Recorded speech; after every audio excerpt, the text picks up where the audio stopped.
My camera got Hello, there eventually. everyone. There he is. We can see him. I just noticed I am overlapping a little bit. I can almost touch you. Yeah, I know. Let me fix that while you intro. Hello, everyone.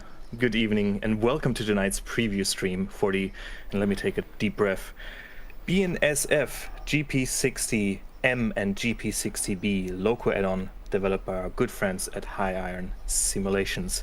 I hope everyone is keeping cool.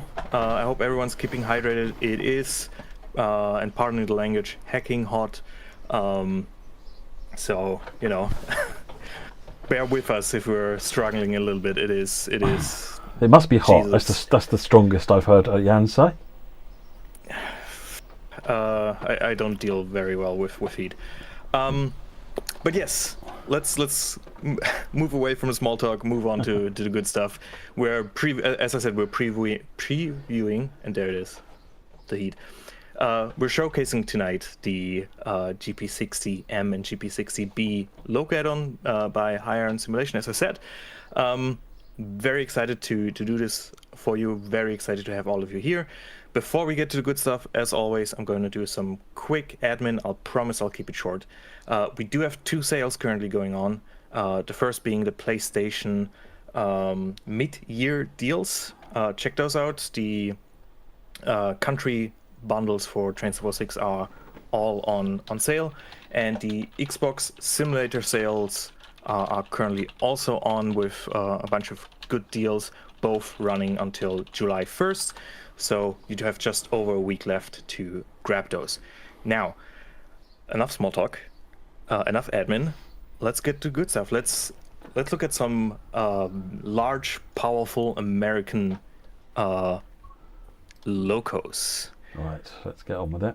I'm just making sure I've got a microphone. Just shout if volumes need adjusting. Looks like it's okay. Right, let's get on with it. So, scenarios wise, for Cajon Pass, you have Kaiser Hauler, you've got the Barstow Bound, and then you've got the 2 Superfleet. Those are the 4 scenarios that come in there. You'll notice over the top there we've got the Heritage 2 livery and the Heritage 4 livery. So if you look in the little image down the bottom there, you can see the difference. One of them's got the big yellow BNSF on the side, and the other one's got the black BNSF on the side, and lots of other differences in the livery. So yeah, 2 different liveries, and they've each got their own cabs as well.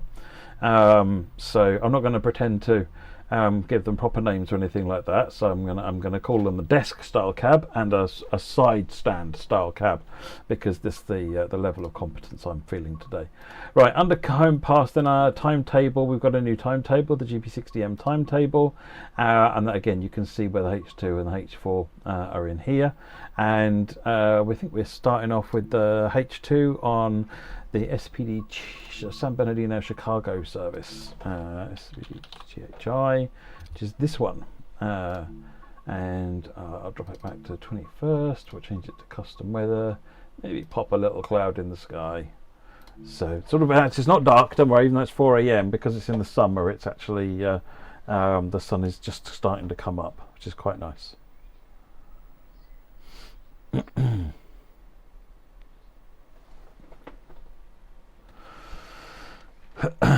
Right, so we're in the cab, don't worry, light will level out. We're in the cab, which is lovely. So let's put that on, pop the brakes in, and do the MU2A.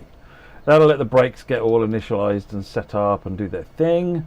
Headlights on, gauge lights on. Let's put ditch lights on just because. I don't know if that's prototypical of BNSF. Right, I know everyone's wanting to hear the horn, so let's do the horn first.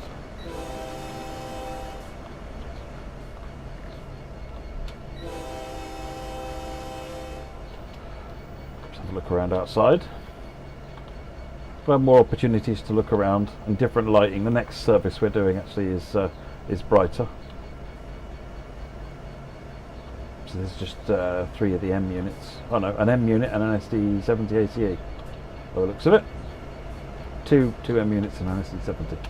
Right, okay, let's pop it into forward. This is the end of train device telling me we're good to go, which doesn't surprise me. We've only got 3 locos on here. So let's try taking power. Good amp supply. Let's get out of here. Get the brakes off. You're a real pro. For the benefit of anyone, and you know this could mean anyone, definitely not me, but if you're new to American locomotives, they can be quite intimidating. There's a lot of levers and buttons and dials. What's the setup progress for a loco like this? Because this is very different from, say, a German EMU.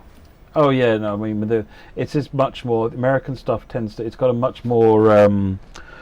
There's a lot more going on with the air brakes for a start, because it's trying to. It's got the capability to control air braked trains that are, you know, multiple miles long in theory. So that's a different system, but it's all grounded in the same physics, obviously, and the same basics. But it uses a simple triple valve system down into each of the vehicles, which means that, for example, one of the characteristics of the North American air brake system is that you can only release once.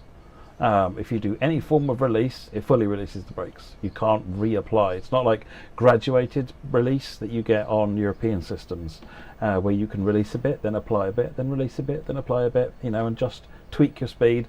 In American systems, if you're going too fast and you need to release your brakes, they're coming all the way off, and you need to figure out what that means. And that adds an extra challenge to the whole thing. You've got your independent brake. European trains have a loco brake. That's no different, although you can bail off this brake, which means that if you've got freight cars, then the freight car brakes stay on, but the locomotive brakes can come off, which is useful in a number of different circumstances. I'm using the loco brake at the moment because I don't have any cars, and the loco brake is faster to apply and release. You've got more control over it. Over here on the power handle, you have a combined power handle, so this has got dynamic brakes on this half and throttle on this half. Dynamic brakes essentially turn your they flip the polarity on the motors, and then the motors start creating braking force instead of power force. Stop force instead of go force. I'm going to use technical terms, that's really good because it doesn't have all the downsides of friction brakes. The problem with friction brakes, if you're going down a hill for an hour, is they're going to get hot, they're going to become ineffective, and all sorts of problems, as well as wearing them out. Whereas electric brakes, dynamic brakes, don't have that problem. Now, German European stock has electric brakes, and you'd use them in similar circumstances, to be honest. So if you've got something like Ruhr-Sieg Nord, for example, and you're heading westbound, you come down the grade, then you'll be using the electric brakes to manage your train down in the case of a freight train. So the system is similar in that respect. So I can say all trains are based on similar sort of physics and similar operations. They just have different quirks and behaviours. Like, for example, the full non-partial release that you have on the main air brake. So you end up, what you find actually with these is that you tend to use more of the brake systems. You don't get blended brakes generally on these trains. You've got to, it's up to you. You need the control actually. You'll find once you've got a big heavy train, you really want the control to be able to properly manage the train over grades, to bring it to a stop where you want it to bring it to a stop, and all the rest of it. So reverse back now.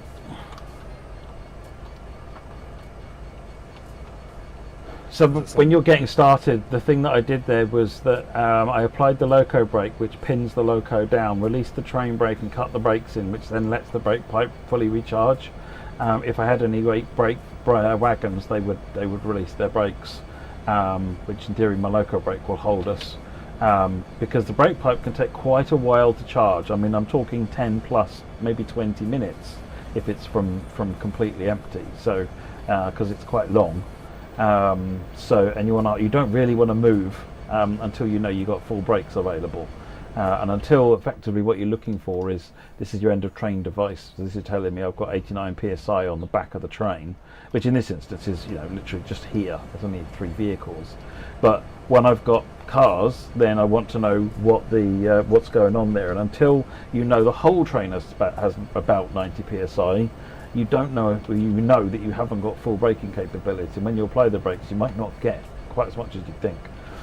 So that's where things get difficult, because especially if you apply and release a bit and don't fully recharge after you release, then you can end up with all manner of different things going on within that air tube. Imagine I'm waving my arms about, you can't see it. Imagine sort of a pressure wave going up and down the freight cars there.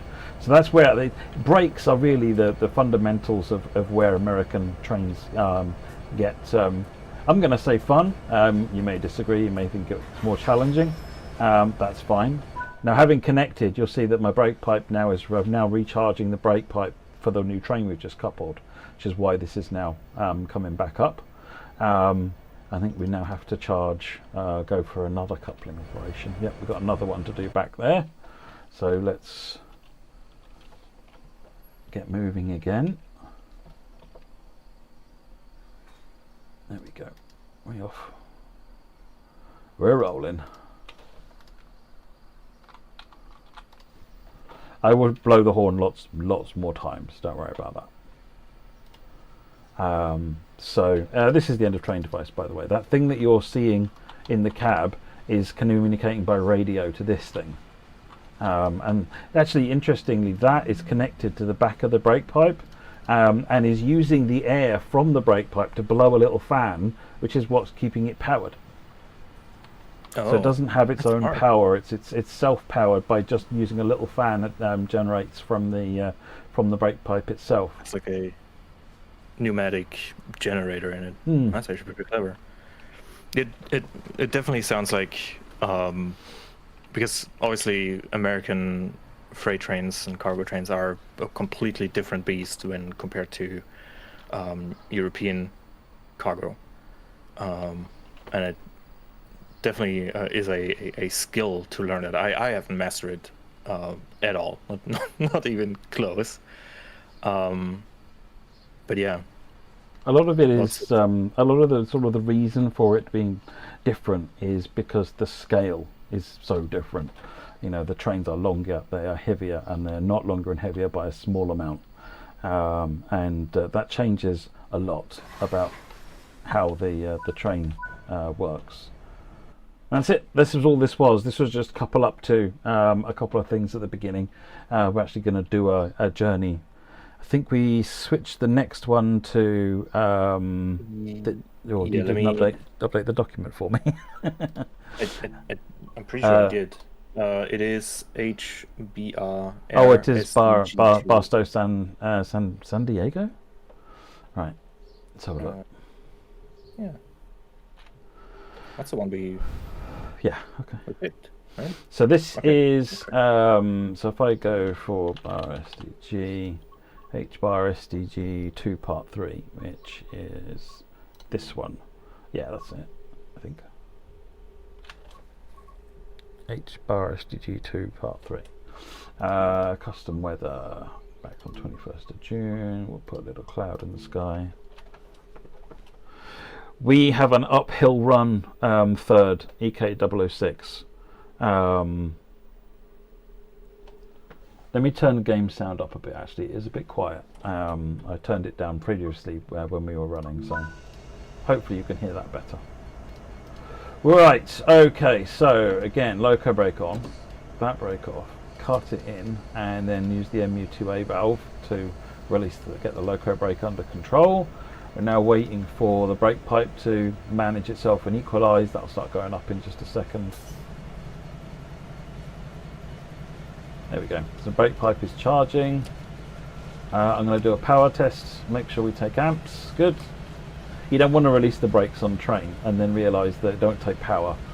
That's just not a good time. So always worth just giving the power a quick apply and see whether or not it amps apply.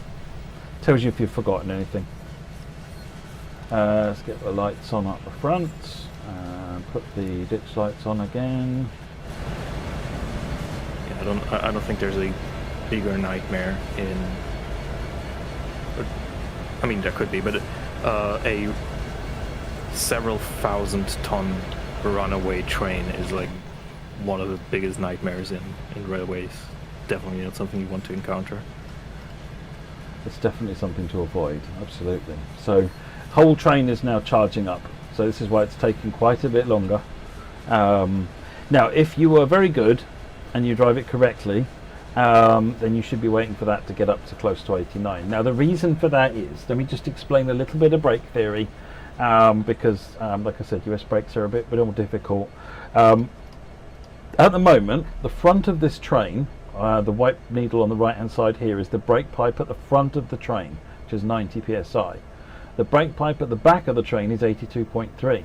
So imagine that between the front and the back there is a reducing amount of pressure in the brake pipe, and at the moment we are pumping air into it. You can see the brake pipe here flickering a little bit because it's pumping air in. You also find this red needle here is the main reservoir, and that's where the air pressure comes into the compressor, pumps into there, and that goes into the brake pipe. So this is going up and getting pumped up, but it's not even across the train. If I was to, I'm not going to now because it will just mess things up. If I was to apply a minimum set on the automatic brake, that would drop the white needle here down by, I don't know, 6 or 7 psi. The back of the train has still got 7 psi before it's up at 90. So what would happen is that the front of the train would apply brakes, the back of the train would do nothing at all. So you'd have an increasing, probably in reality, because minimum reservoir is usually handled in a semi-automatic way, you'd probably have about half of the train with a minimum brake on, and half the train with no brake on. And that's not obvious at all unless you understand and watch what's going on with these brake systems. So when you are looking at this, learn what's going on with here and feel the train, get used to it, talk to people. There's lots of people out there who can explain this stuff to you. Once you get the hang of it, it makes sense. The reason I'm waiting for this to get to 89 is so that if I make a brake application at the front, it will make the brake application that I want across the entirety of the train. 84 psi almost now.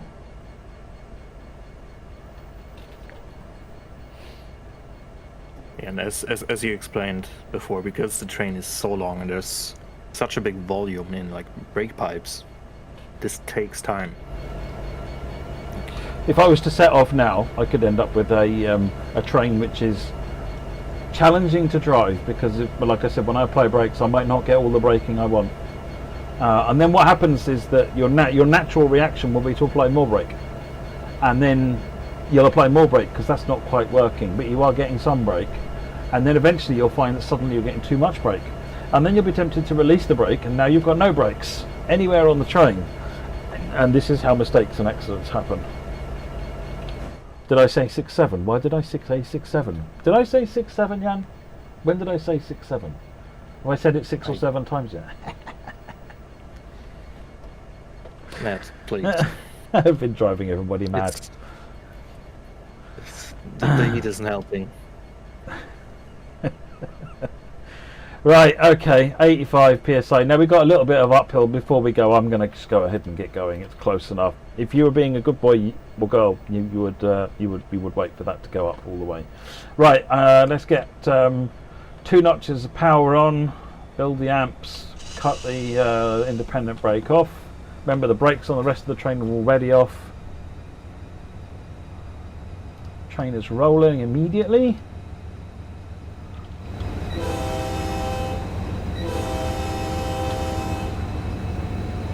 Rule 14 departure, which is what, Rule 14? Someone tell me what Rule 14 that is. Is it 14A? I can't remember. I only one I actually remember is 14L, which is the crossing.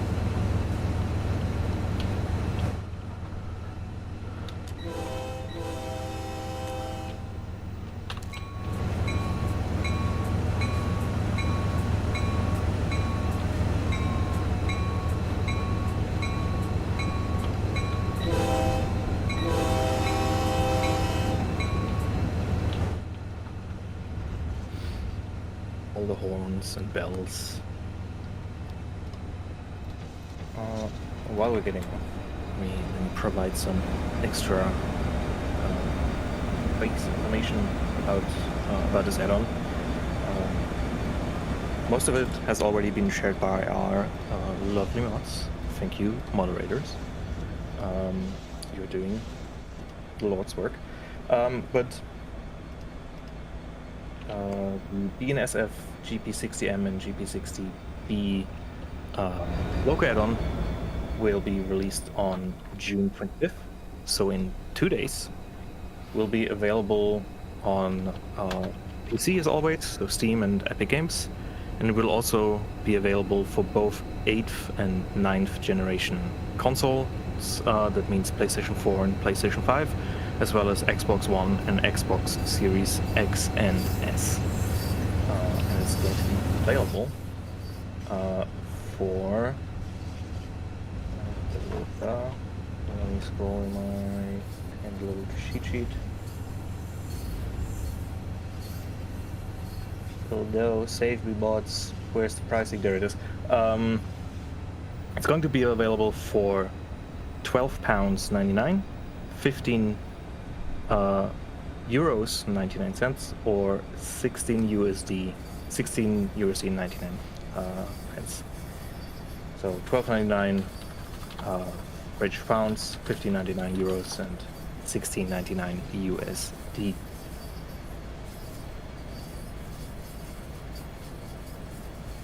Right, so we're at Summit, and we're heading down to San Bernardino. We're not taking track 3, which is the stupendously steep one. This is track 3 down here, which is really steep, up to 3%. We're taking the normal run, slightly longer, and it's only about 2%, 2.2%, something like that. So we're almost up to 87 now on the air brakes, and that was the alerter, by the way. Press the Q key or the button down here. So, so the next thing you want to remember when you're going down a hill is you want to make a good use of your dynamic brakes as well as your air brakes. Now, I'm not going to touch the air brakes for a little while because I want that brake pipe back up to 89, 90 psi. But I don't need to because we've got dynamic brakes that we can use, and they should actually be quite effective. For this train isn't massively heavy, and it's we're only going down the shallower gradient. You go down gradient 3, you'll probably be begging and pleading for all of your brakes to keep it under control. But this gradient should be all right. He says, famous last words. We're down 0.6% now. I will show the other cab design. IRS Claudia. If that's not in the service that we did in the scenario, can't remember, then I will we'll just try to run it quickly so you can see it. Right, so now the more of the train is on the gradient, I'm going to get the dynamic brakes in setup because we're now naturally accelerating. Now, one of the biggest things that's very misleading when you're driving operating a US locomotive down a gradient. There you go, you see the dynamic brakes have just spun up, and you'll see that we're now showing braking on the ammeter. So now I just need to find something which will keep the train under control, and you can use the accelerometer up here just to keep an idea of what's going on. So anyway, going back to what I was saying, one of the things that will confuse you a lot, because I see this comment coming up a lot, is that speed limit. That speed limit is irrelevant to you as a freight train engineer, because if you go that fast, your dynamic brakes will stop working, and you do not want to lose your dynamic brakes. The faster you go, the less effective they become. There's a sweet spot for operation, and you kind of want to stay no faster than about 32 miles an hour maximum. That's when you get peak responsiveness. Notice how that's responding, and you'll find if you let the train speed up, you'll find those brakes respond less and less well as the train speeds up. That means you have to compensate for them for the ineffectiveness of the dynamic brakes by using more air, and air is very slow, very difficult, and that's what's going to cause you to have to come to a stop. So be careful. That brake pipe hasn't quite got up to 89 yet. I am going to need some air in a minute. 2.2%, getting on more and more and more of the train on 2.2%. These on the ground are meant to be there. I can't remember exactly what they are, grease pits or something like that. Grease pits? Grease something. I can't remember exactly what it is they're doing, but there's a sensor next to them as well, over here. Is this to like grease the axles, like in the? Yeah, it might be axle greasing. For the bogies? Okay. With a hot box detector at the same time. Yeah, okay, dynamic brakes are holding. Yeah. Go on, sorry. I would imagine it to be very easy to get like a hot axle in like these conditions, like under the weight, the general heat in this area, the atmospheric heat. Yeah, I mean it's very difficult to it's very easy I think for an axle to have develop a fault and then it's lose all its grease, and then all of a sudden you've got no grease in the axle box and this thing is basically on fire.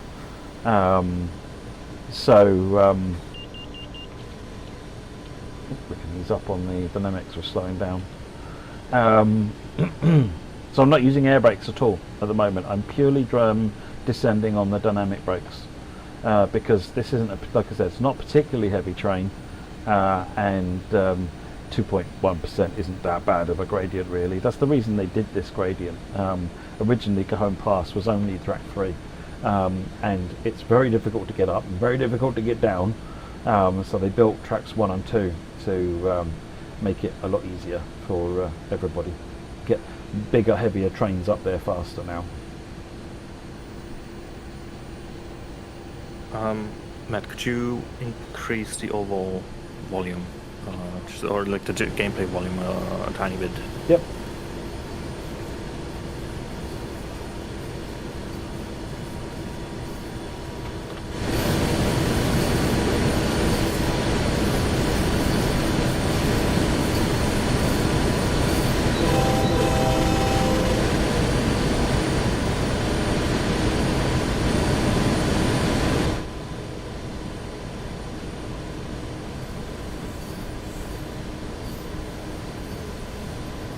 Yeah, if you've ever gone out watching videos, or you've gone out rail fanning of trains coming down the hill, kind of they're identified very much by their this screaming of the fans. Because what's happening now essentially is I'm generating tons and tons of heat. So I'm using the wheels to turn the motors into generators. The generators are powering resistor banks, and then those are getting just super hot, and then there's fans blasting that heat out of the top of the back here. There'll be all generate heat coming out here. So just level up again. We're slowing down a bit there.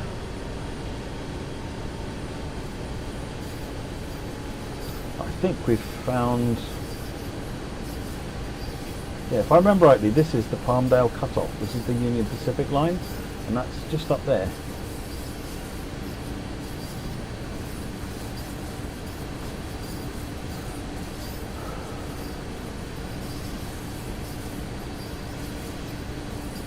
For me, pulling a US freight train, or holding desperately onto a US freight train down a hill like this is peak train simulation for me. It's a lot of fun. Going down the 3% is tricky. You've got to maintain a level of concentration. You've got to maintain a mastery of how all these systems work. Going up a hill is relatively straightforward, but going down a hill it's a really fun exercise in learning how those brakes work and managing them, keeping your speed going, and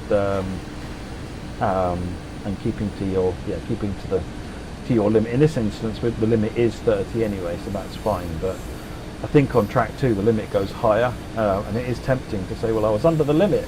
Just like if you're going more than 30 miles an hour, you've got no dynamics.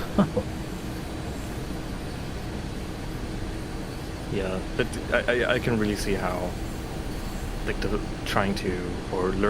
especially learning the skill to really balance all the different factors, the speed, the brake pressure,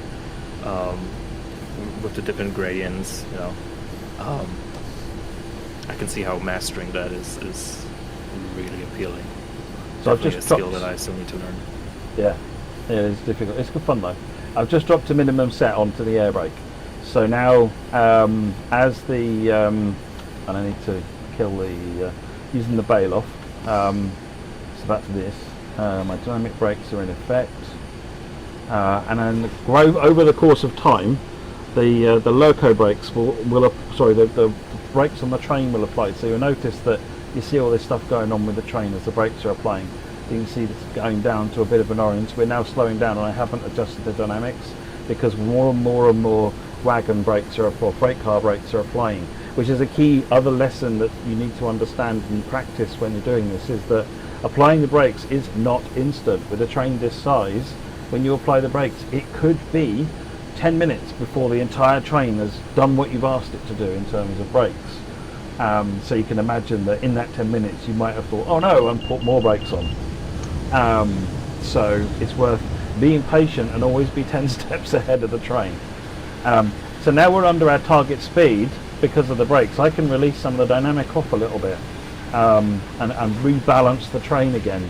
Take some of the pressure off of those the dynamic brake system, and keep the train balanced again. But we've got auto racks either side of us. Oh no, it's the same train. Good. It's just very, very long. Just very, very long, yeah.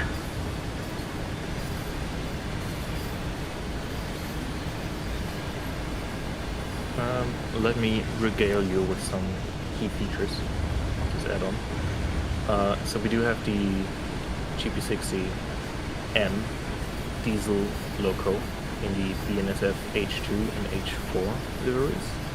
The GP60B capless B unit in the BNSF H1 livery. You get brand new 3-unit articulated spine intermodal cars with multiple loads. X Santa Fe GA series cement hoppers in 3 liveries. 89-foot auto rack in the BNSF livery, and 4 scenarios each, so 8 in total, 4 each for Cajon Pass and San Bernardino line. And then furthermore, when we're talking about additional layers, we're getting Union Pacific services from Sherman Hill. There's static Metrolink equipment from San Bernardino, and a brand new authentic timetable for Cajon Pass, which is what we're looking at right now. But yeah, it's a good amount of content for you if you would like to dive deeper into American freight services. However, keep in mind, we do recommend that you own Cajon Pass and San Bernardino line for this, to make use of those services. So please be wary of that.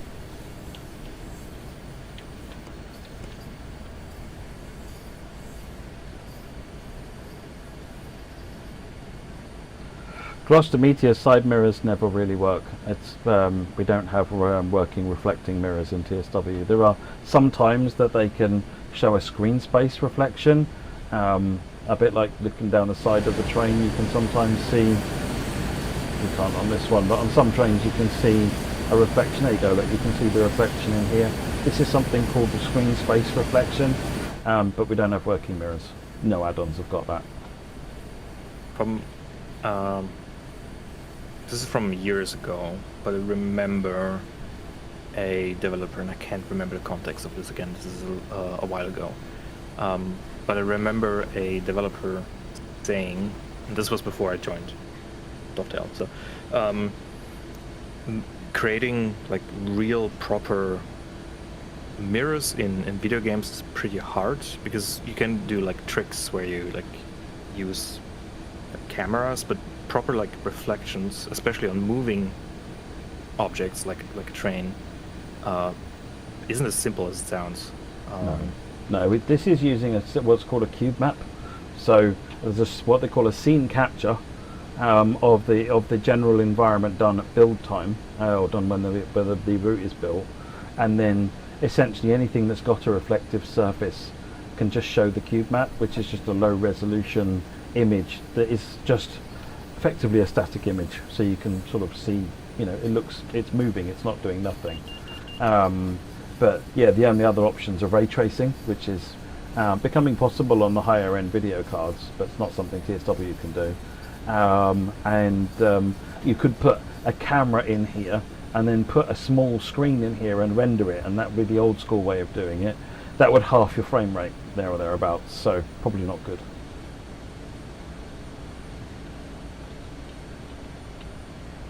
Yeah, because like remember, like in video games, there's like to save on performance, you're trying to not render everything all the time. So usually you just render the things that the camera is currently looking at, and then descale anything that's outside of your cone of vision.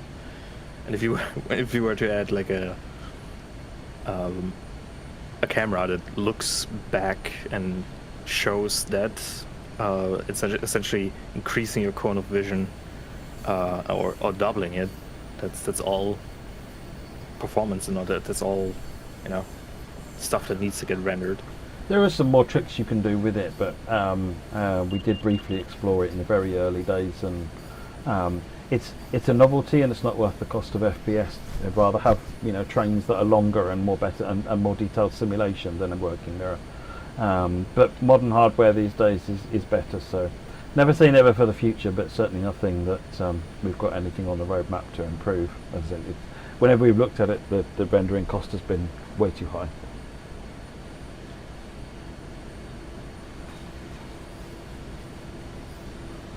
So anyway, with my minimum set brakes, I'm having to use a lot less dynamic brake now to maintain it. But I've still got enough control that with a reduced amount of dynamic brakes, if I drop it to B1, the train accelerates. So I've got really nice control over the train. That's ideally what you want to find, is a balancing point that you can put less brake on to let the train gently accelerate, and more brake on for it to gently come back into the speed that you're looking for.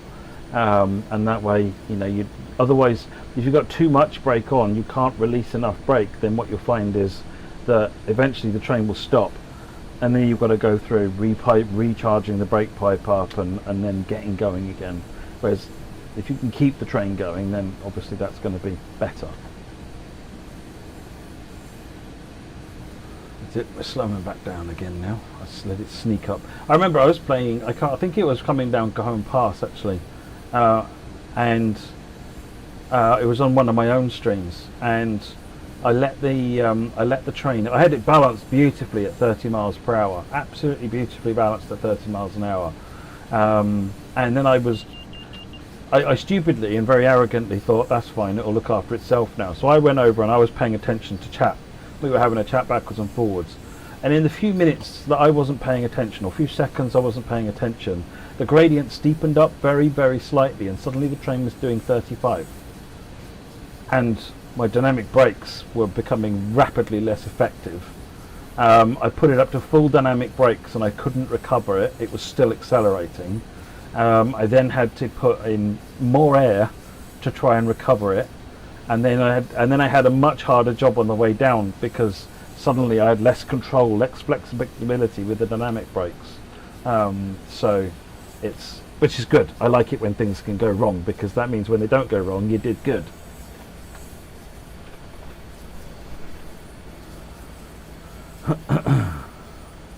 Question from chat regarding training modules. Definitely something we can look into when we're back in the menu. But there should be a training module for this, right? Do you know, Matt? I imagine so. Yeah, there should be a training module for every train. It'll probably be relatively. I mean, normally they're relatively basic. Make it go, make it stop. I've not played it myself, so I don't know. Yeah, let's try to remember to take a quick peek into the training modules for this after the service.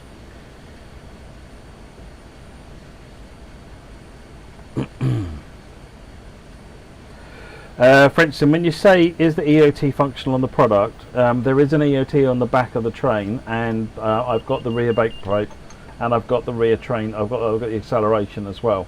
So you've got your banking con button here, and there is a count hold. I've not figured out how to use that yet.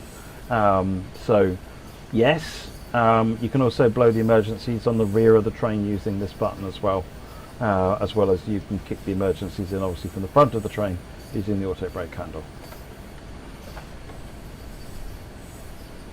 Oh, and on the back of the train the EOT is obviously flashing away merrily.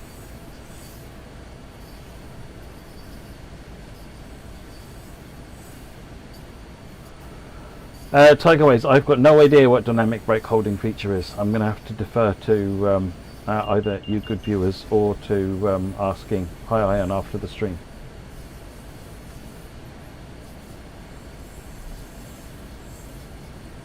Iris Claudio, we are finishing this service, then we're going to look at the next thing. what I think we might do. Can you, Jan, while we're doing this, can you fire up Superfleet Part 1 and see if it's the other cab design? Yes. Let's just move some. Because if it isn't the other cab design, then we'll do something real quick in the other cab design before we do the third service. No problem. I like how different the other cab design is. It's completely different inside. This is the M, right? No, the H4, I think. Oh, sorry, that's what I meant. Sorry, I thought you meant GP60M and B. Yeah, GP60M H4. H4, check. French in flight. The third service we're doing today is one of the scenarios, Superfleet Part 1, which is a climb. And it's got a really interesting start because you start on a really sharp curve in San Bernardino, and you've got to try and get the train started, and if you don't get it right, you'll stringline and come off the track, which is not pretty.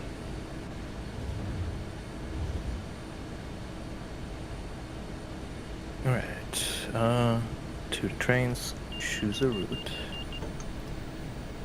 compass, scenarios, Superfleet Part 1. It's the H2. Right, so we'll do we'll go and have a look at the scenario.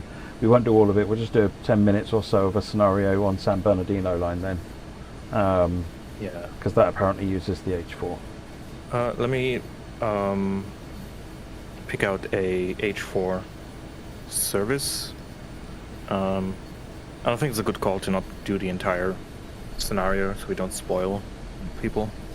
Well, I think if you go onto San Bernardino line, the Metrolink one, and let's do. We can have a look because I must admit I didn't show the 4 scenarios that come on there. So we'll look at those 4 in the menu, and then we'll just do a start of one of those so that you can see the alternate cab design. Yeah. Let's see. 3 out of 4 services are the H4. So either intermodal transfer, Kaiser first, road switcher, or steel haul. Okay. Those are the 3 services that use an H4. So I'm gonna note those down in the Word doc real quick. Do you want to do those next or after the scenario? We'll do one of those next because we've done 2 with the H2. I'd like to do something with the H4, and then we'll come back to Superfleet. Yeah, that's a good call.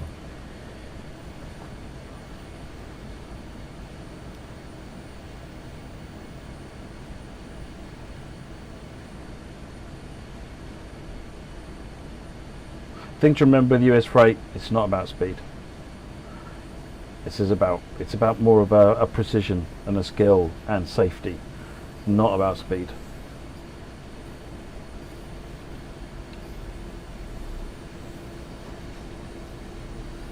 And what you'll find is these things, once these heavy freight trains, once they get going faster, they become a lot less controllable, and they're a lot less fun.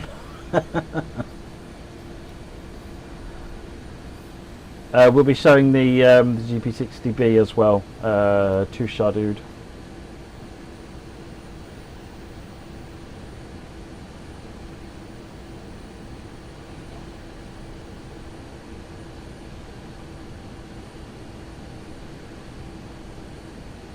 It's got steeper again, back up at 2.2%. I wonder why I needed to throw in a little more dynamic brake suddenly.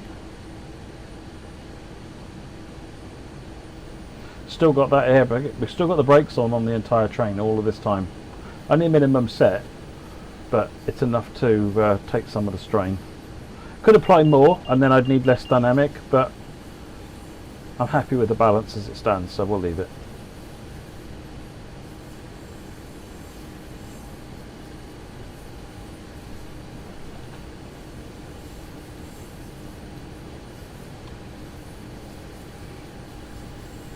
We're in the wrong part of the country for Norfolk Southern.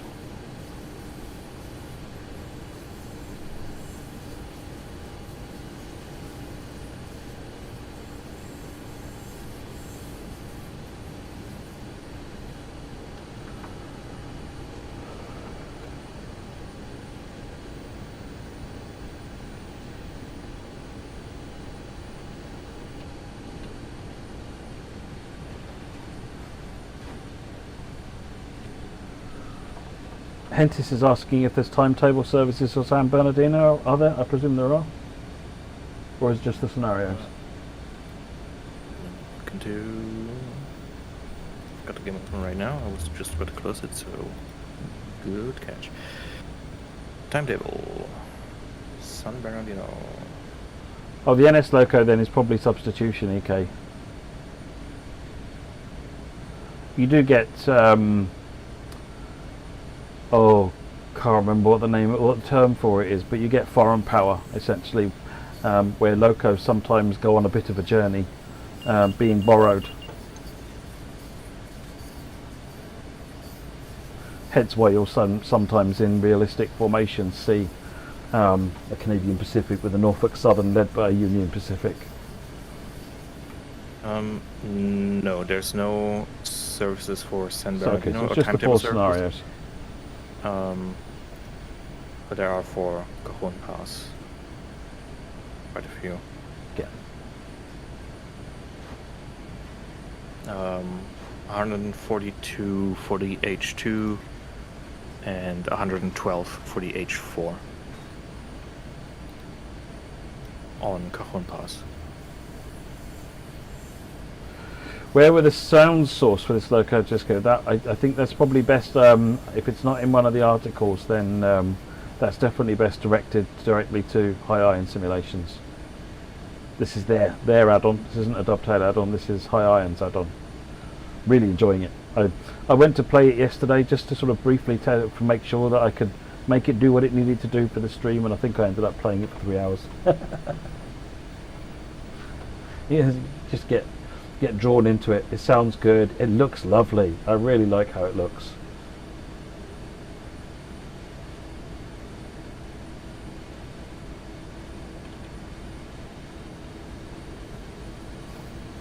Oh, got something going on the Palmdale over there.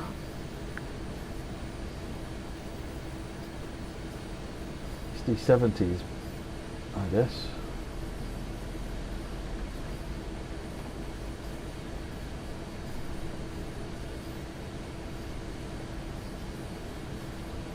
Can you hear the horn? Of course you can.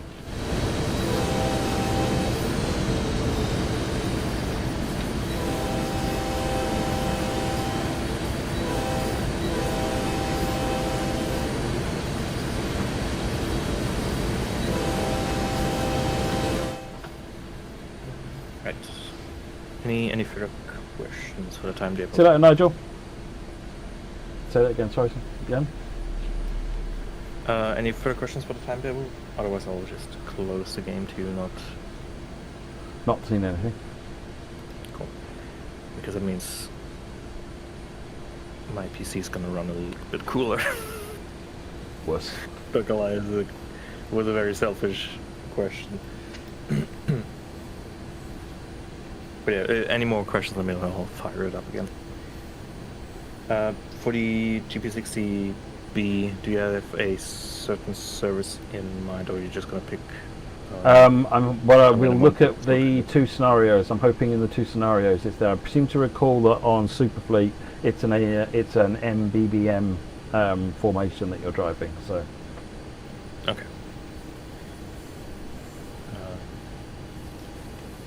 So yeah, to remind everyone, we're currently doing a timetable service on Cajon Pass with the GP60M H2, right?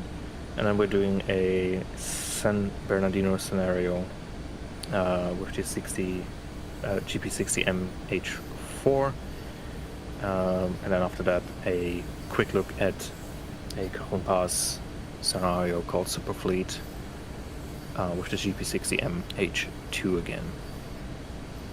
And then we'll likely call it for the nights. Still have us for a little while, but just so you know. This is not yet out. It releases June 25th, so in 2 days.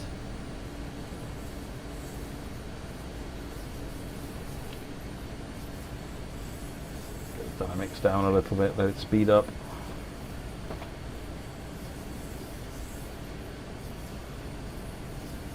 Yeah, the sunlight can be really beautiful on this route, can't it, Kai? you going up or down, you can get some really beautiful sunrise, sunset. I was gonna mention this in the first service we did, which was in the early morning. You could see like the pinks and purple on the horizon. Well, what's nice, because of the time it takes to sort of get, along the route, you can start right in the dark, just at in the morning in the dark, and you can finish at sort of when it's a lot lighter. So the whole world is sort of changing. Its colours are changing. It's as dramatic to look at as it is to operate, and it makes it also more interesting, because particularly if you're doing the uphill run, which can be a little bit, there's not a lot to do with an uphill run, looking after the throttle and so forth. But having the scene constantly changing makes it all more interesting.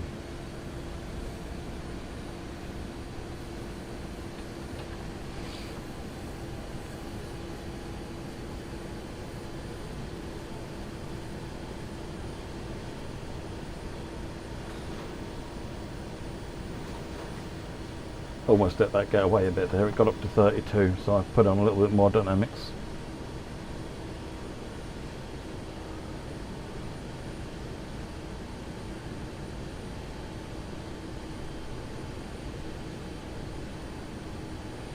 A bind on the controller for the bell, something I'm looking at, Dominic. Let me turn the sound back up again so you can hear the sound for a little bit. I turned it down because if I turn the game's up, you can't hear either Jan or myself, but I'm going to turn the game up now.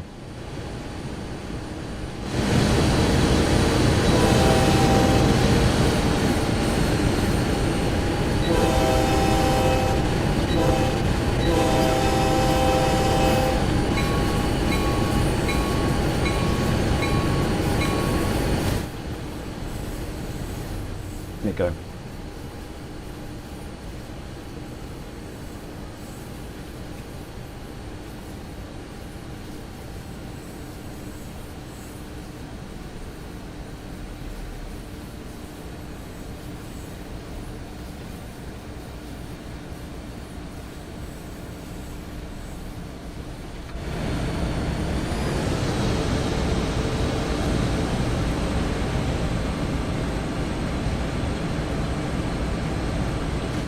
I do like the pumpkin orange on the BNSFs. Beautiful livery.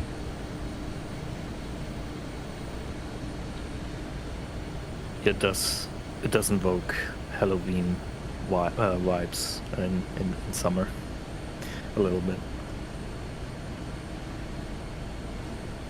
But I'll take anything that gives me thoughts about like cooler temperatures.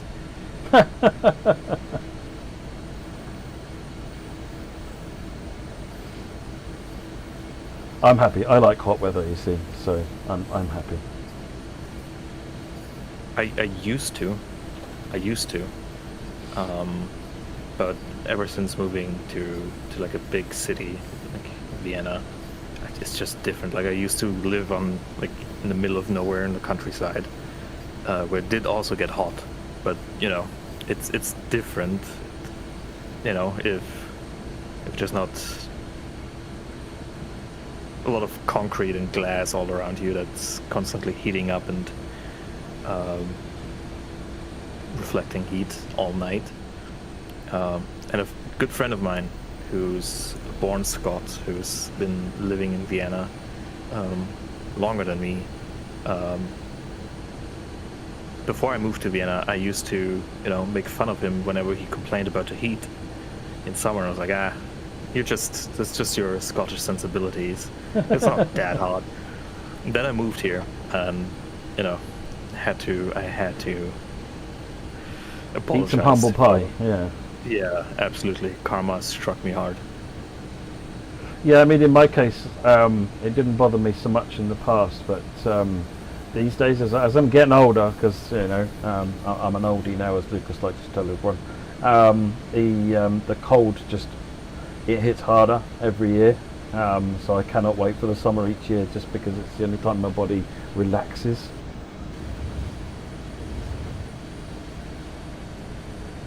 I mean, I love summer. I do. I love the sun. I love being outside. It's just, maybe not at 38, 40 degrees Celsius. You know, let's stick with 25. That's plenty. Yeah, to be, if you get something like that, is a really nice temperature. To be honest, that is a nice temperature. But I'll take hot over cold any day if I have to choose one extreme or the other. Yeah, as I said, I used to be the same.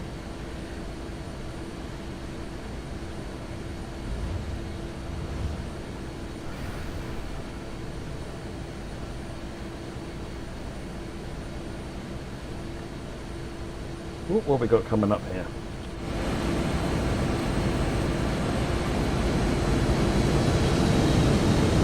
Yes, 44 C4s. Oh, that's a heavy one. That looks like a loaded uphill. Well, empty's uphill, but it's a long one.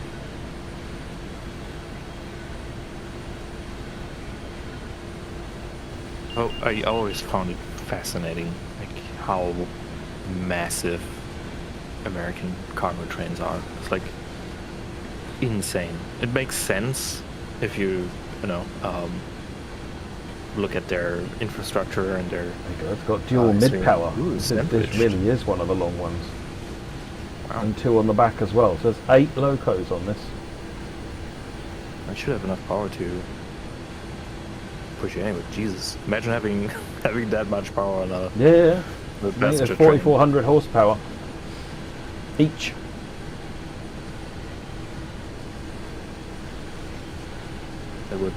That would get you anywhere fast. Unless you have several thousand tons of material in between. Well, BNSF operate a system of I can't remember the term, but essentially there's a ratio they use for if you want to go up a certain gradient, you need a certain percentage, and then they add the locos to balance that out. So they'll always have the right number of locos to go a certain speed up a certain gradient. Horsepower per ton, HPT. That's the ratio they use. So each line, so going up westbound track 3, westbound track 2, eastbound track 3, eastbound track 2, there'll be a horsepower per ton requirement, and the train, once it meets that horsepower ton per ton requirement, can then proceed. Yeah, thanks Derek, I did remember it eventually. Mr. Surfliner, we read the suggestion forms on a regular basis. We just usually don't interact because we don't want to give anyone false hope, because we found in the past that when we would reply to a suggestion on the forums or in other places, many saw it as a sign that we would definitely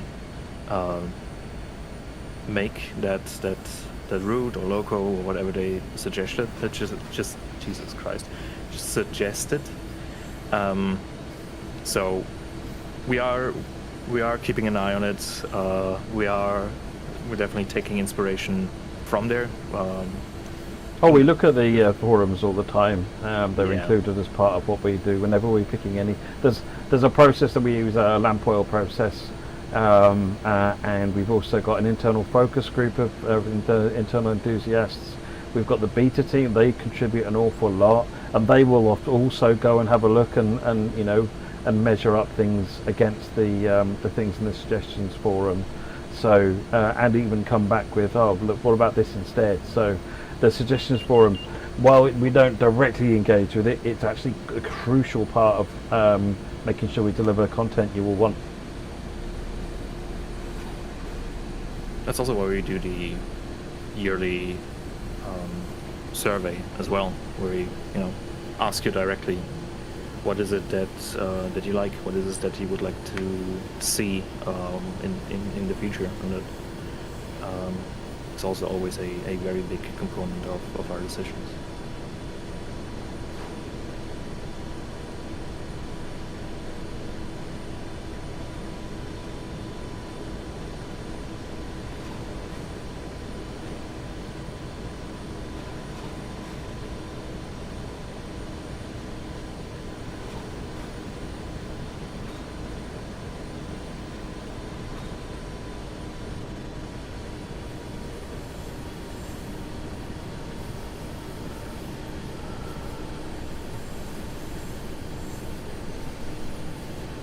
This is easily one my favourite US freight route.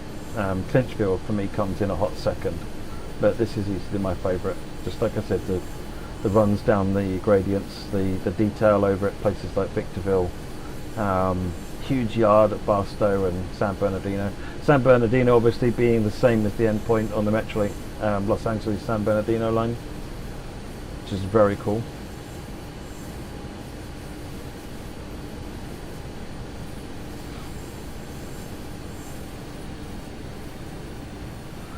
You talk about level crossings in the chat.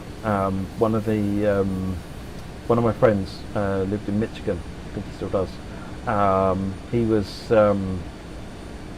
used to tell me that when they went out for lunch, the group of them that worked there, they'd either be back in 20 minutes or an hour and 20 minutes, depending on whether they got hit by the grade crossing.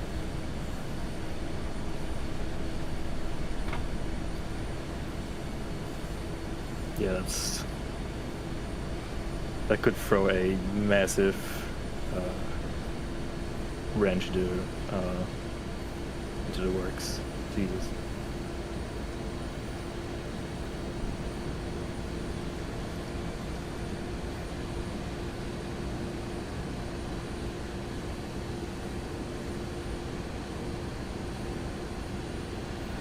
Well, we're not a million miles from San Bernardino now. This is the interim waypoint coming up, and then we've got the short, relatively easy run into Los Angeles, into San Bernardino.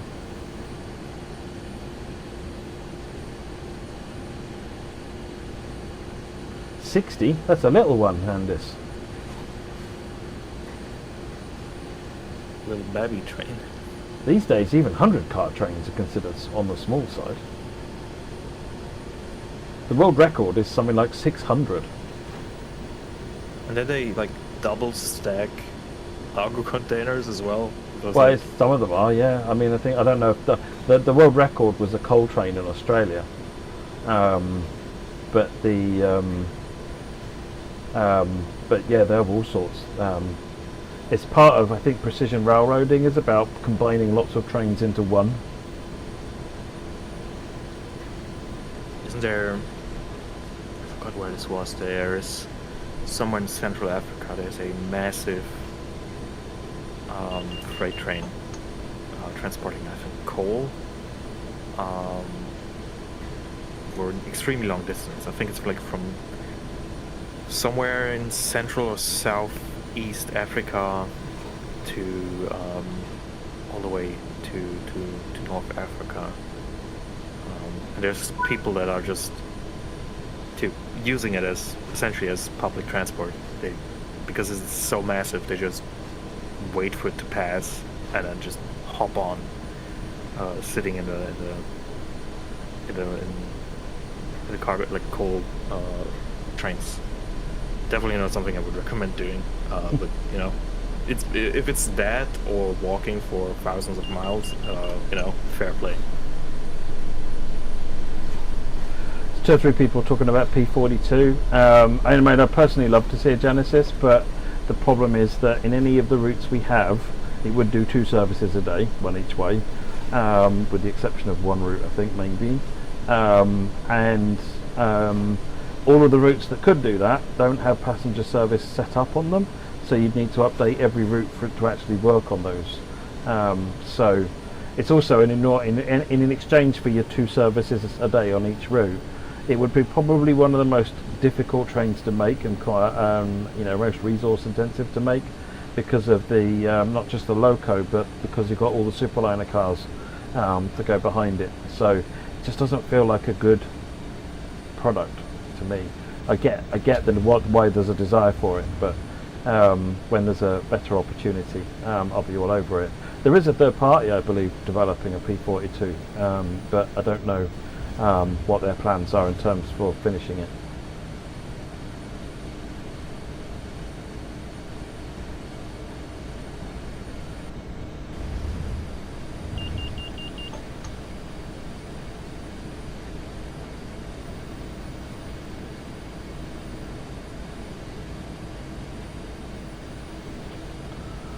Still on this downhill grade.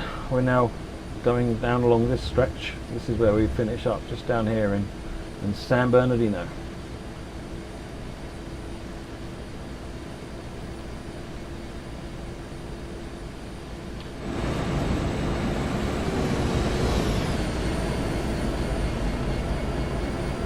I love the imposing backdrop on this.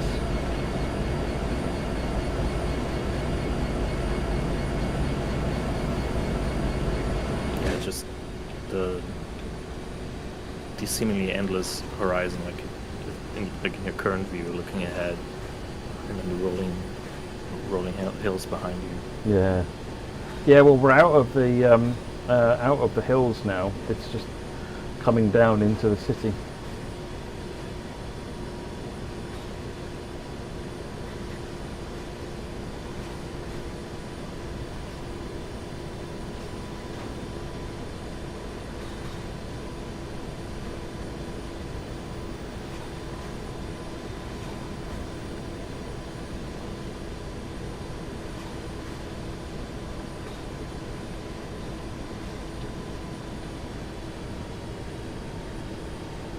Mr. Surflight, no, I'm afraid we can't answer questions about unannounced things. All I'll say is I'd love to do more. I'm a big fan of US freight, but it needs to make sense. And we're finding it difficult to get appropriate access to US freight. So this is one of the reasons I'm super excited that teams like the High Iron team can sort of they can bring out stuff because they've got all the connections, the experience, the know-how to bring this stuff out. So that's awesome. Big fan of it.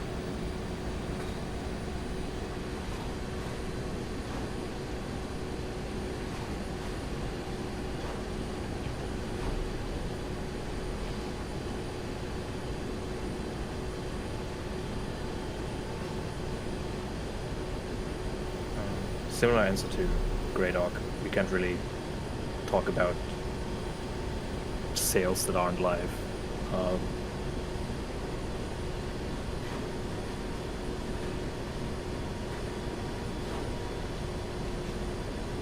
Yes, as Candace says, keep an eye on our official channels, and we'll share any potential sales that are going on. For example, right now, the PlayStation mid-year deals and the Xbox simulator sales, which are both running until July 1st.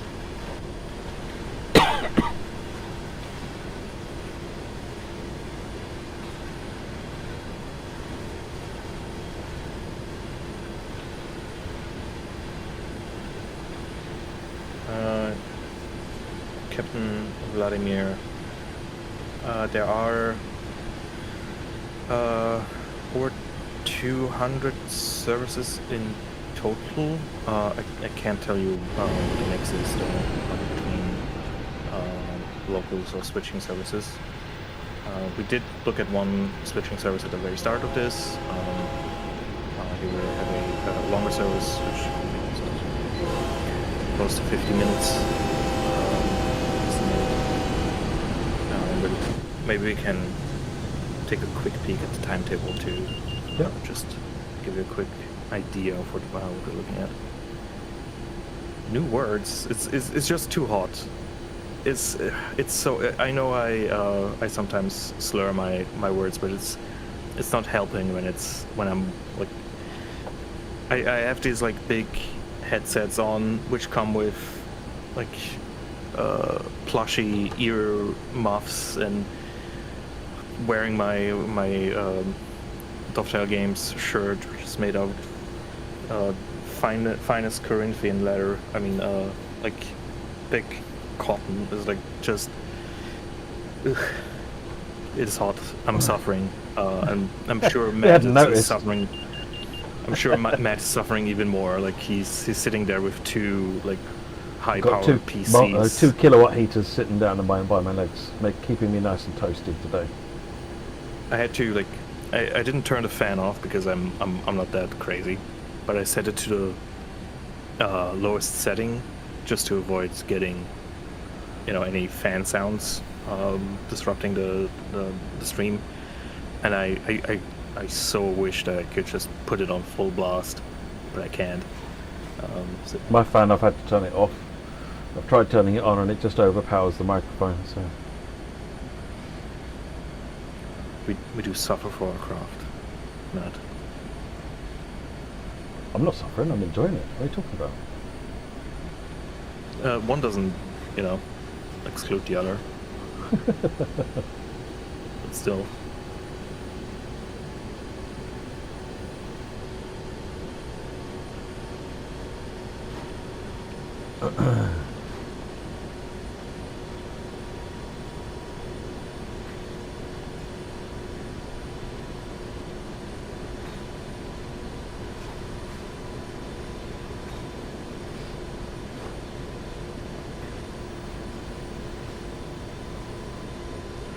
Not far from San Bernardino now.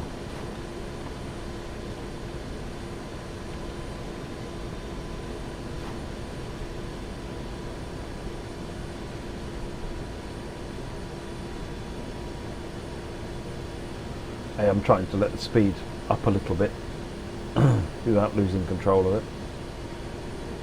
It would not be good to get near the end and have to wait 10 minutes for the brakes to recharge because we overdid it. Yeah, let's try to avoid that. But similarly, let's try to avoid losing control of the train and Yeah, that's not good. crashing into the rail yard at 200 miles an hour. That would be awful.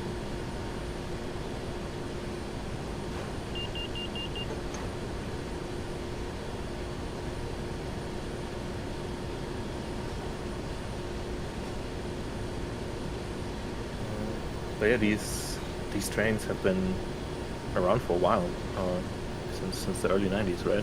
Mm-hmm. Are they still active? Do you know when this timetable is set? That I don't know. Check the article. Nick the Goat, you're absolutely right. Some green Burlington Northern stock would be really nice. I'm a fan.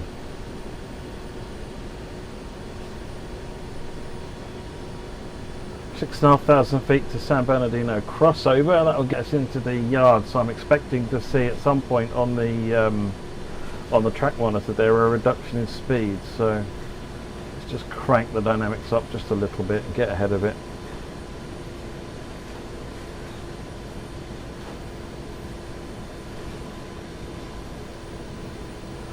Probably be flattening out very shortly, actually.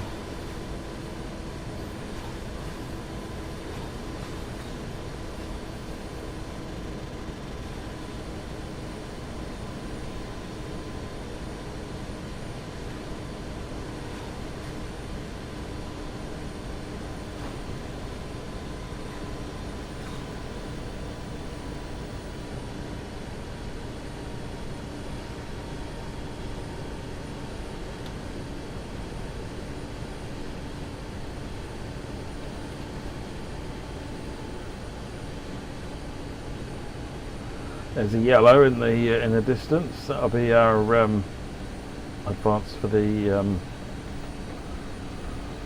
diverging signal, I would imagine.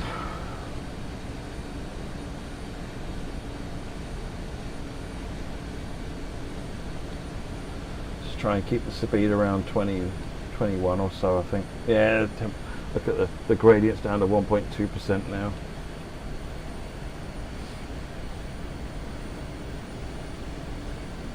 I believe in you. You can do it.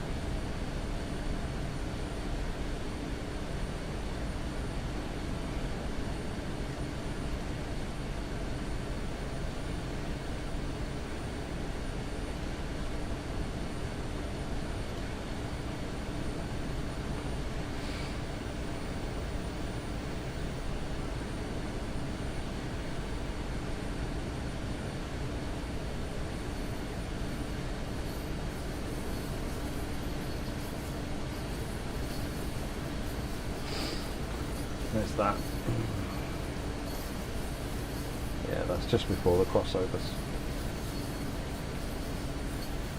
1.2%.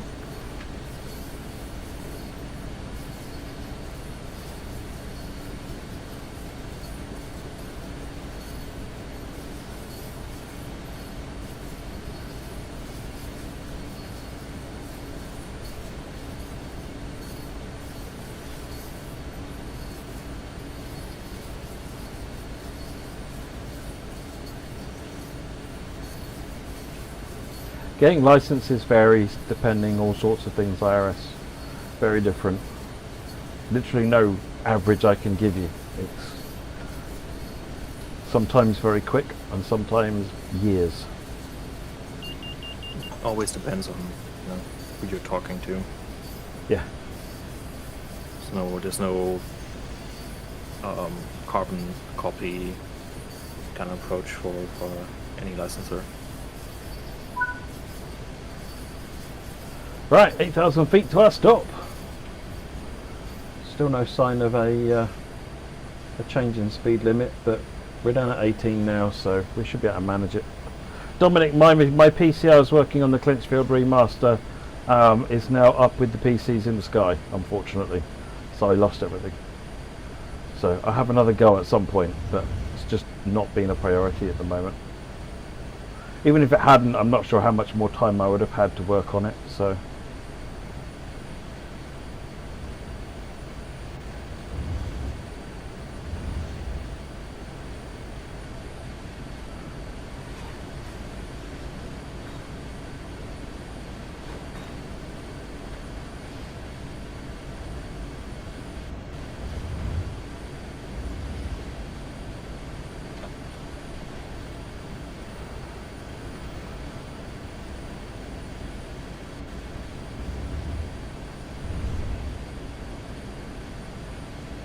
Yeah, I was gutted, Dominic. I had Clinchfield looking so nice. But that's okay. Like I said, I will at some point come back to it. Because Clinchfield is that awesome.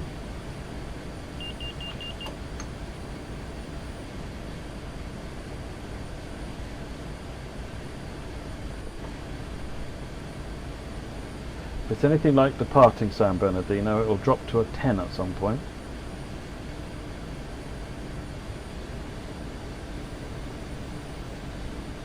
Just leaving it on the dynamics. Sorry, yeah? The speed. You mean the speed? For a second I thought you meant the gradient. Oh no, the speed will drop to 10 as we come round into the depot, into the yard. Yeah, that makes sense. Where are we going anyway? Oh, we are going here. Seems like a strange place to stop, but I'm not going to question it.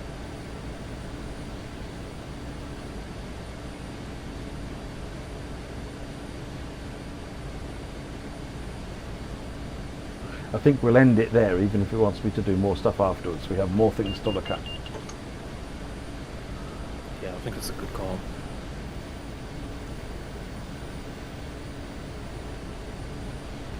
That way we can showcase the other cab variant.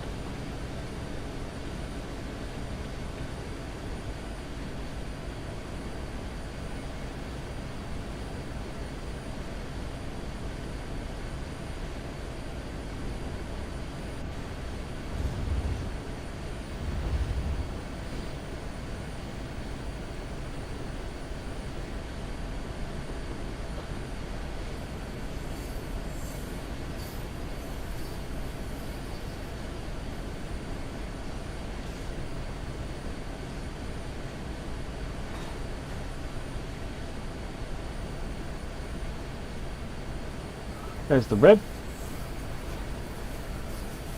up on the track monitor.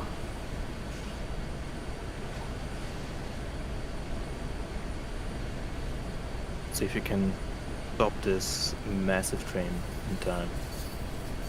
I do believe in you. You got this.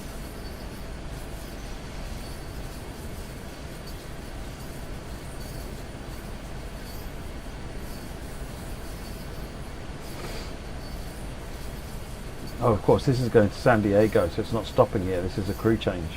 That's why it's not going to a siding.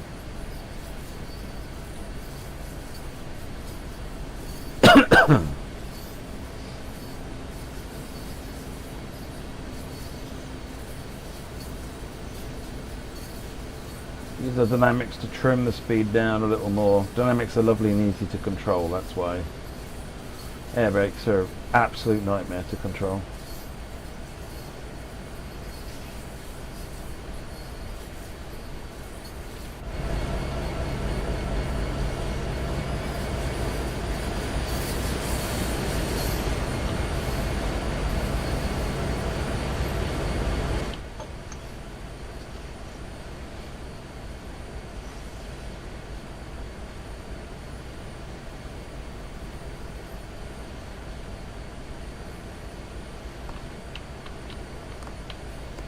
knock off the dynamics now.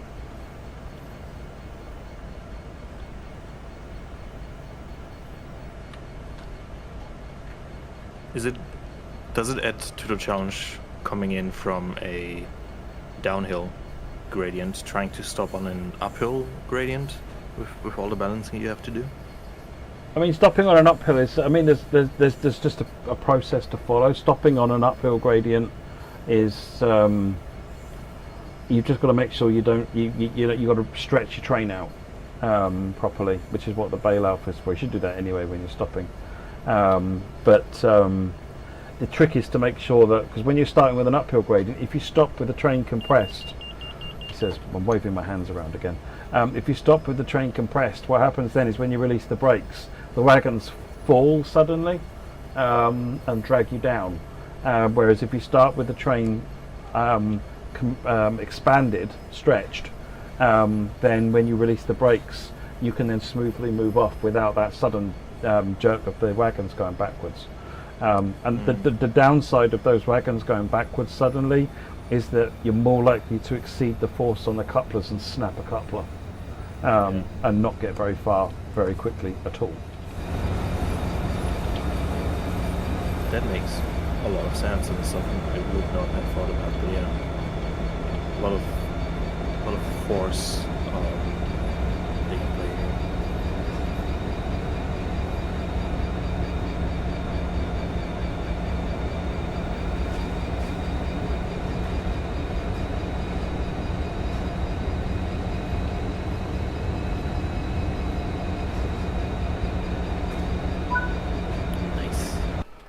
Right, oh, look at that.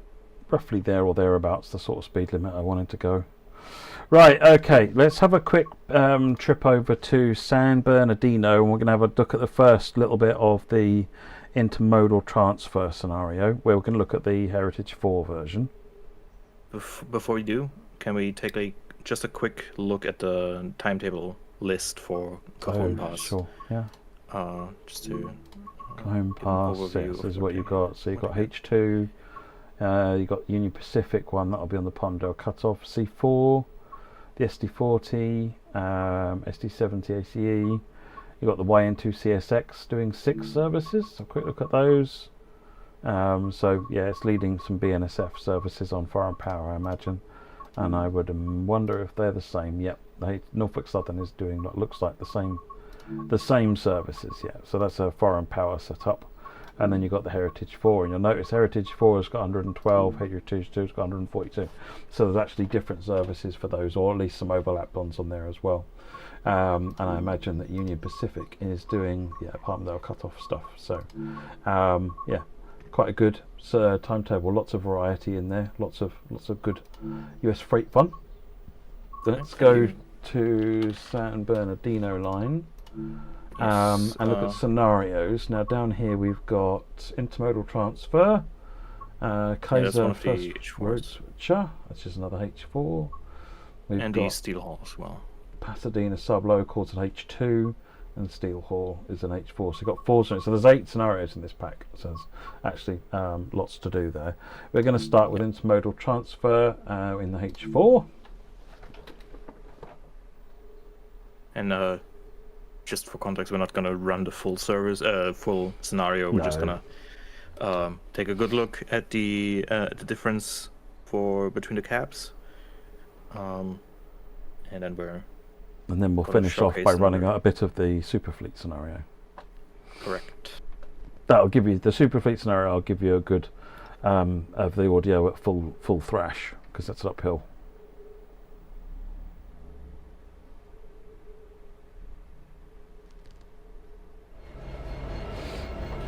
So you notice it's a very, very different cab. You've got the 2 screens on the side, you've got the older style of levers on the side here. Right, let me put the loco brake on, put that off, and lead in. That's got us lead in, cut in. Get the brakes all working. Get the headlights on.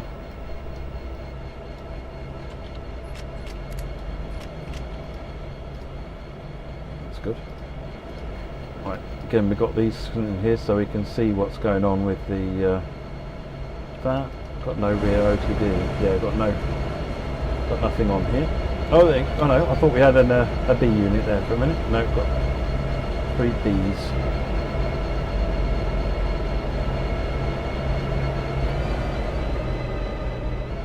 Oh, is this the spine car? I think that might be the spine car. I think the scenario we're going to do is actually going to have the spine car. Is this it? I think so. It's got the connector there for the trucks.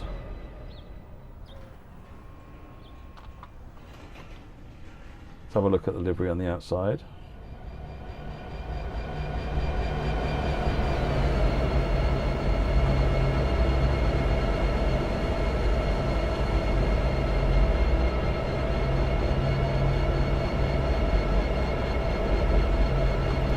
Yes, interior, you've got quite a bit going on. Let's just pull forward.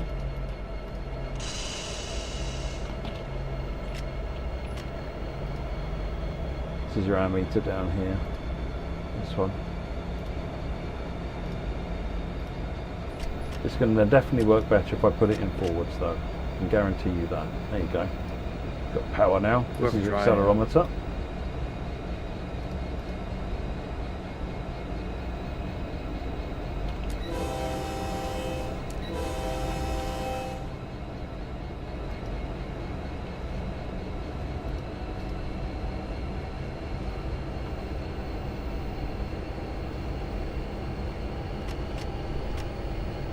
Can we get horn and bell combo?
Where are we going? Back that way. Right, we'll couple up, then we'll move on to the other service.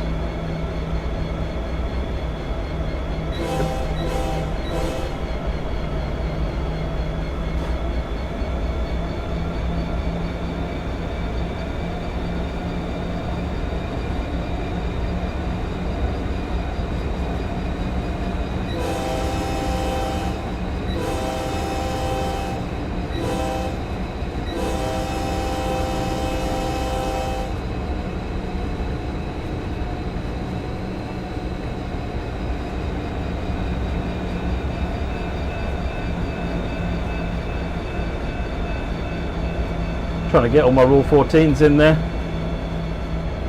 I get complained at when I don't do them. Now you're going to tell me it's a quiet zone and they shouldn't have done it at all. Never mind.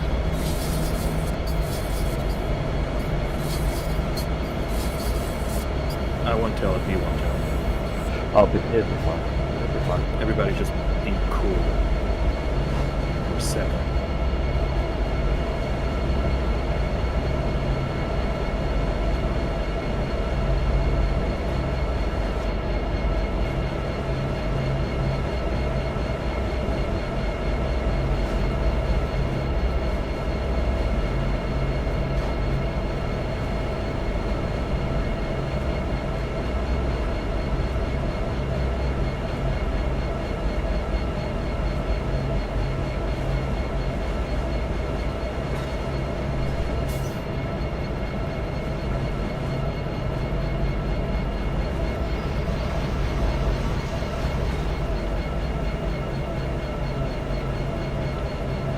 Where are you seeing that wrong, BBIJJ?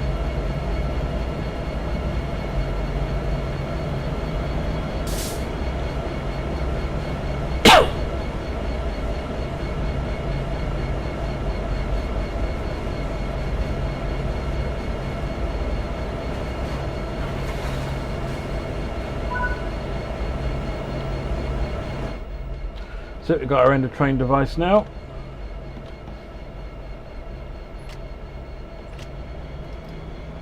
They do this lots of back and forth with the dispatcher as well with this as well, which is kind of cool.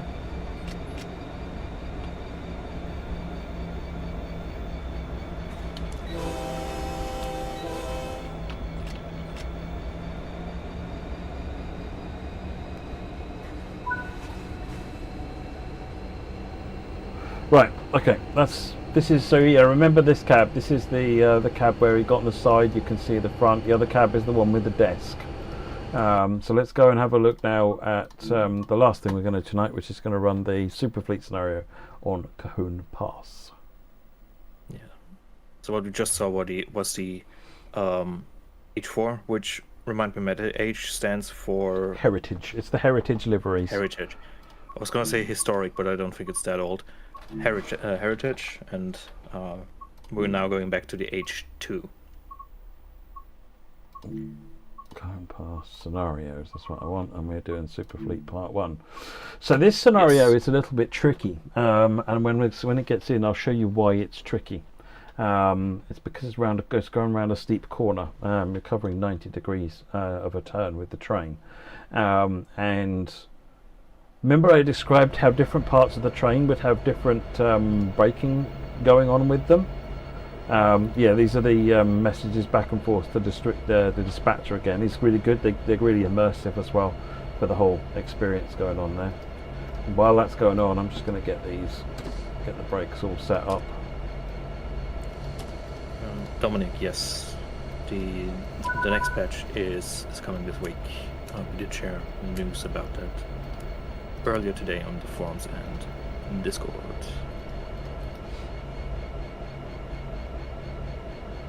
The update for PS5 is coming soon. Why am I here? This is for Medway Valley. It wasn't ready, it wasn't working. The audio for the 375 is still not right, but we're working with the Firefly team to get a solution for that at the moment. I'm hoping to have a new build to try literally after this stream. Right, let's have a look. Do we have a B unit? We do! I was right, it's an MBBM.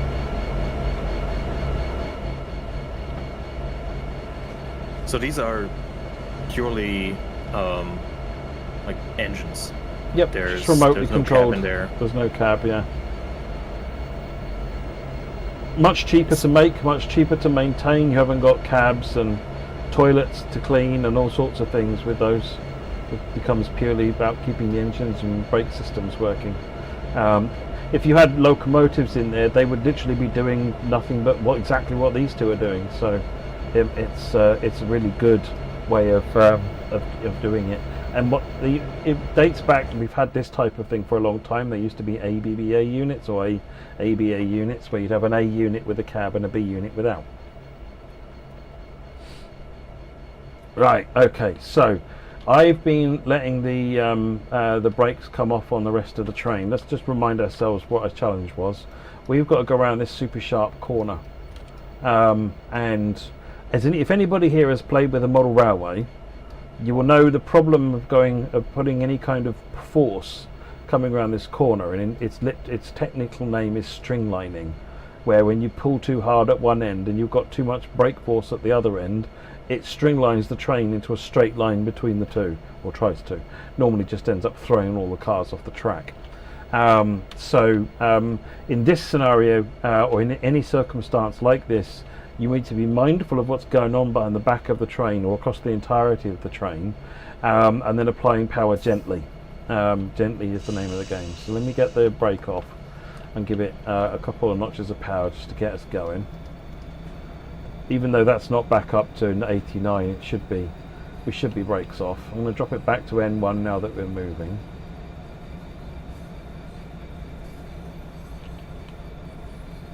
Get the whole train rolling, and then we'll just gently increase the speed. We're coming up on a yellow light followed by a red, but that's mostly just holding the dispatch so that it doesn't block the route until I get near it. So take it easy, keep the train rolling. It's more important to keep it rolling slowly than it is to race anywhere and slam the brakes on or do anything like that. You don't want to do anything, no sudden moves.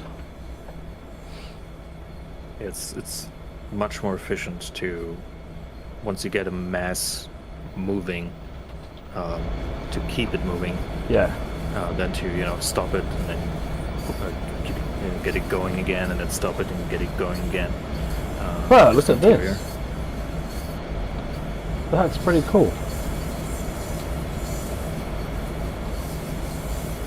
The brake system.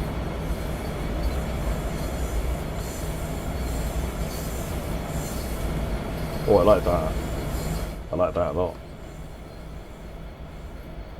So yes, you can enter the engine room in the B unit.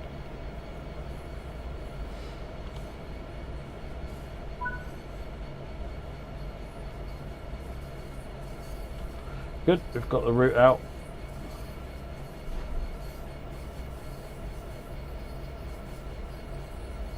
And we've got the whole train running around this curve now, so it's just gently round the curve. It'll be 10 miles an hour the entire way until it's all out.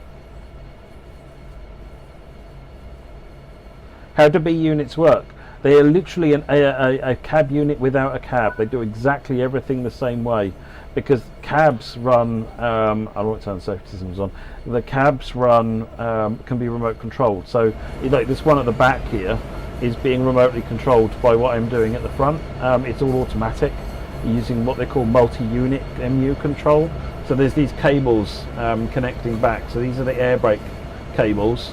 This orange one is the electronics cable. So this is where the multi-unit control is being done.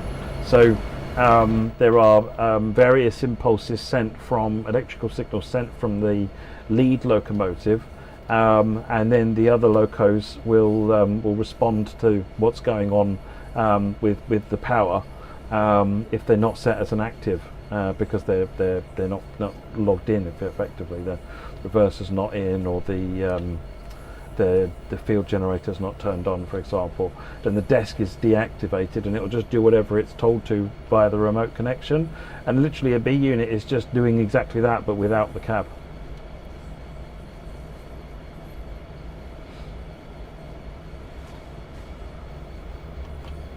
Let's get it back up to power 2 again. We should be able to safely to get out with power 2. So you'll notice all of these locos on here, they're all being remotely controlled from this lead locomotive here.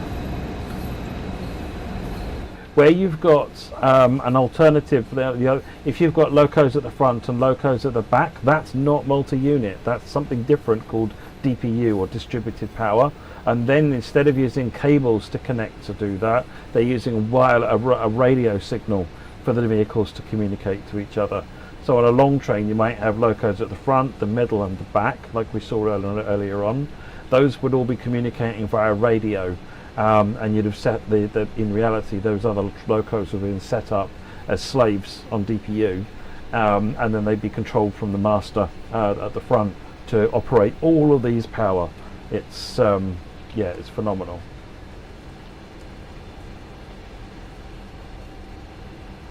Why did someone think building a sharp curve out of a yard was a good idea? I would assume there's reasons for this. Topography, land use, rights, I mean, they probably had to fit the yard where it had to fit, right? Yeah. The topography isn't probably the most friendly for this amount of real estate, and this is the way the railroad goes. So you sometimes you just have to deal with the hand you're dealt and make it work.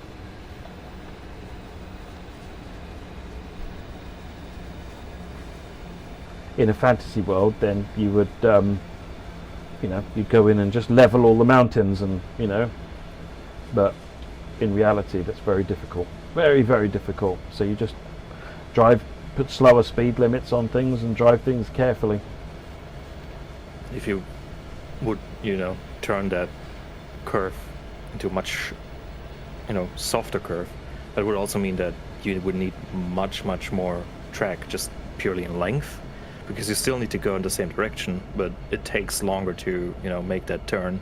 Yeah. Compared to like a sharp turn. So many reasons that could play into this here. Yes, or someone wouldn't sell their land. Yeah. I won't even begin to pretend that I understand all land usage and other rights and whatever else goes into procuring land for railway companies. But there's a reason why they have a large number of lawyers.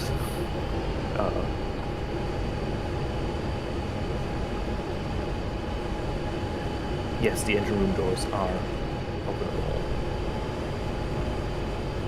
It's only on the B unit though, isn't it? We looked at them in the B unit, I think. I don't think we tried in the M unit. There.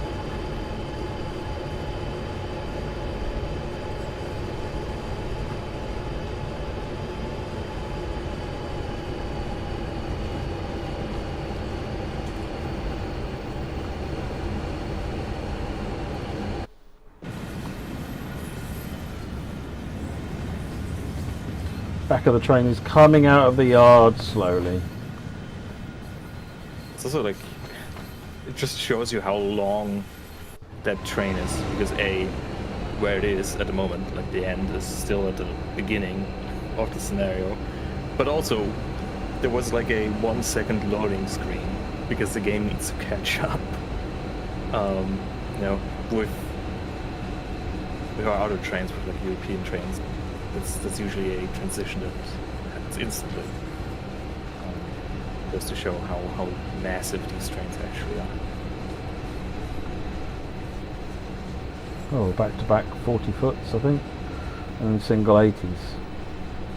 Nice. These are the new cars, if I remember rightly.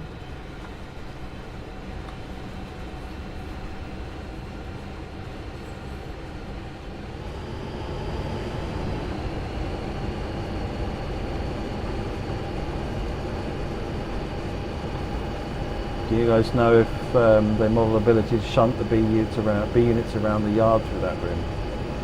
I have no idea. I'm tempted to take a quick look after we've done a little bit of this. We're not going to do all of this scenario. I just wanted to give you a listen of the sounds at run 8.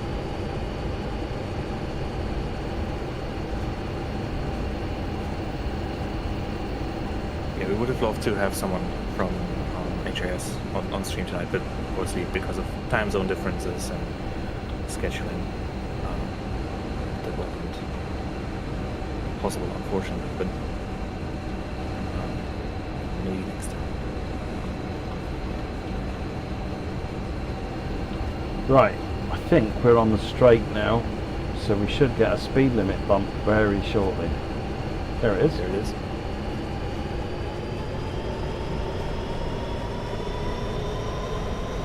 Probably not the best idea, but here we go.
Now going uphill, I don't need the dynamic brakes, so I'm going to go faster than the 30 limit because I don't need them. It doesn't matter at that point.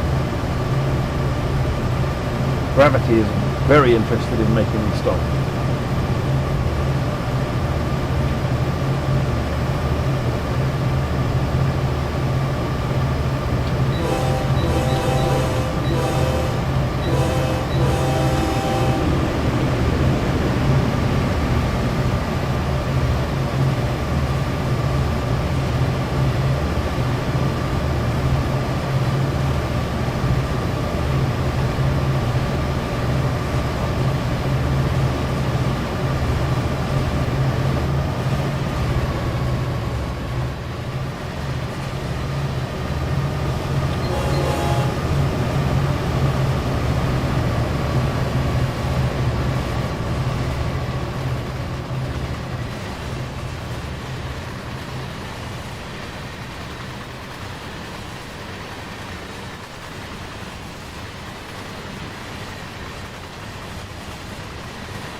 I think we found all the wagons in the United States. They're on my train. Oh, hello. Got some other stuff on the black cars. Got some containers.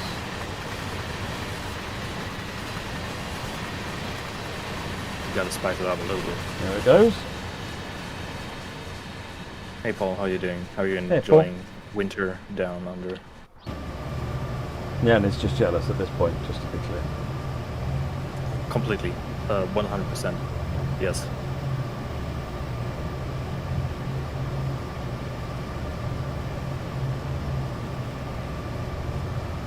Roaring down the line now.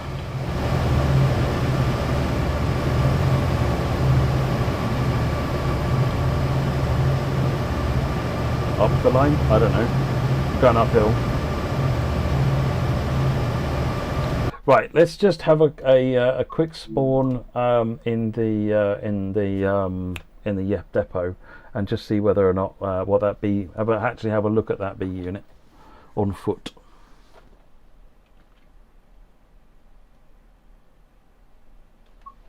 I don't know if you can drive it, but it's worth a look around anyway. I've not been in that room yet, so let's just go for this one on foot. Bar stove will do me just fine.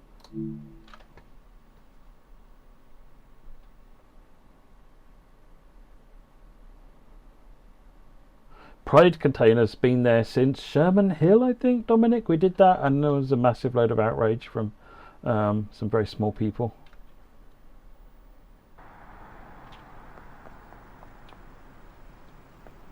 Right, let's not spawn a freight train in the passenger yard, or the old. This is the old passenger yard, I think. Right, come over here. Spawn. Right, so it looks like I can spawn 8. Oh, there's the B unit here.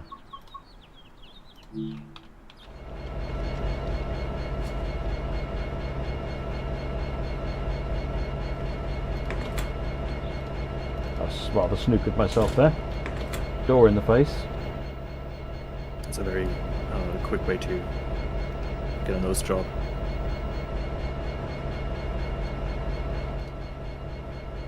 Dynamic brake cut in. This would be the controls used for setting up how the headlights on it work, for controlling the engine, setting some lighting and stuff up on it. Turn the light on. But yeah, it doesn't look like there's a throttle handle in here.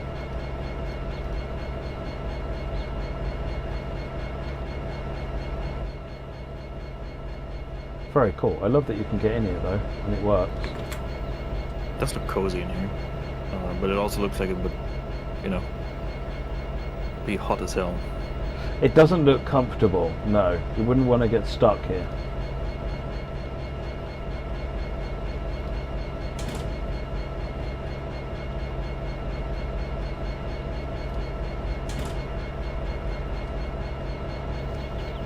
The B unit, folks.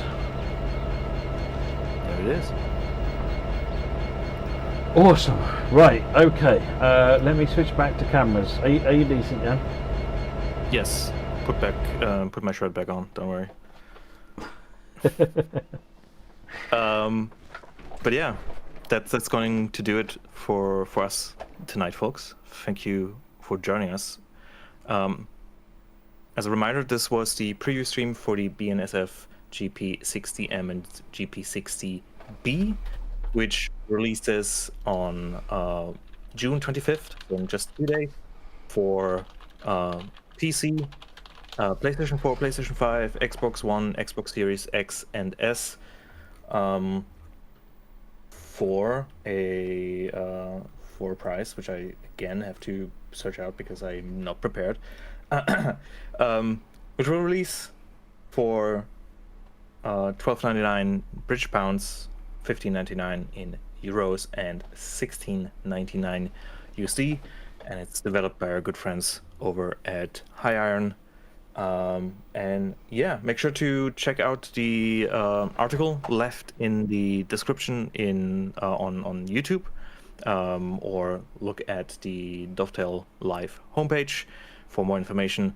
And yeah, that's gonna do it for us. I'm going to lay in a bathtub of ice water next. I don't know what your plans are, Matt, but I've got work to do. Driving. I don't envy you. Excellent. Yeah. Right, well, thanks very much everyone for watching. We'll see you on the next stream. And yeah, this is the GP60, so yeah, enjoy it, and look forward to seeing all the feedback. Thanks very much everyone. Take care. Good night.